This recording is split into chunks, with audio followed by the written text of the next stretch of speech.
দেশের সংসদীয় রাজনীতিতে প্রথমবারের মতো ছায়া মন্ত্রিসভা বা শ্যাডো গভর্নমেন্ট গঠনের উদ্যোগ নিয়েছে প্রধান বিরোধী দল জামায়াতে ইসলামী। ইতোমধ্যেই এই কাজ পরিচালনার জন্য বিশেষজ্ঞ প্যানেলও চূড়ান্ত করছে দলটি। 12 মার্চ সংসদের প্রথম অধিবেশনের দিনেই বিষয়টি চূড়ান্ত হতে পারে।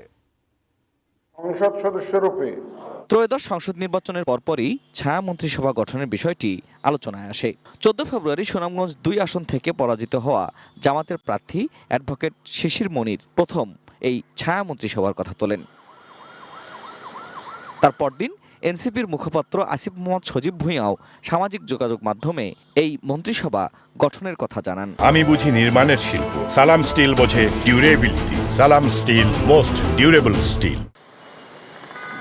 ছায়া মন্ত্রিসভার এই ধারণাটি দেশের সংসদীয় রাজনীতিতে নতুন। তবে যুক্তরাজ্যের ওয়েস্টমিনিস্টার সংসদীয় ব্যবস্থায় এটি রয়েছে, যাকে বলা হয় শ্যাডো ক্যাবিনেট, যেখানে বিরোধী দলও একটি বিকল্প কাঠামো গঠন করে, যার কাজ সরকারের নীতি পর্যবেক্ষণ, সমালোচনা এবং বিকল্প প্রস্তাব দেওয়া। আমাদের একটা লং টার্ম প্ল্যান আছে, সেই প্ল্যানের অংশ হিসেবে জামায়াতের সহকারী সেক্রেটারি জেনারেল এহসানুল মাহবুব জোবায়ের জানান, অনেকটা ওয়েস্টমিনিস্টার ধাঁচেই তারা গঠন করবেন এই ছায়া মন্ত্রিসভা, যেখানে বিশেষজ্ঞ প্যানেলে কারা থাকবেন তাও চূড়ান্ত করেছে দলটি।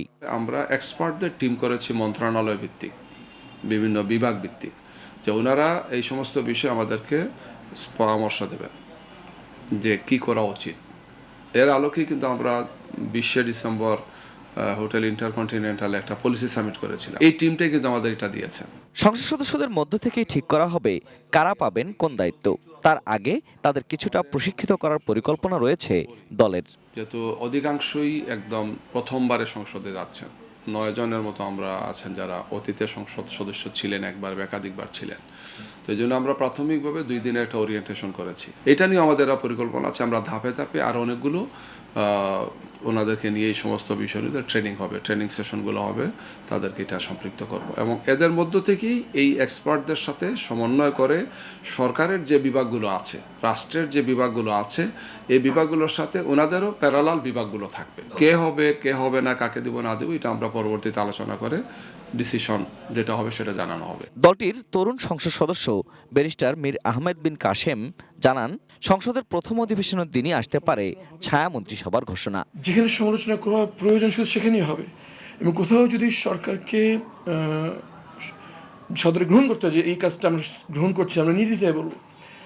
চুল ছেড়ে বিশ্লেষণের জন্যই আমরা এই ছায়া মন্ত্রিসভা গঠনের উদ্যোগ আমাদের বিরোধী দল নেতা গ্রহণ করেছেন।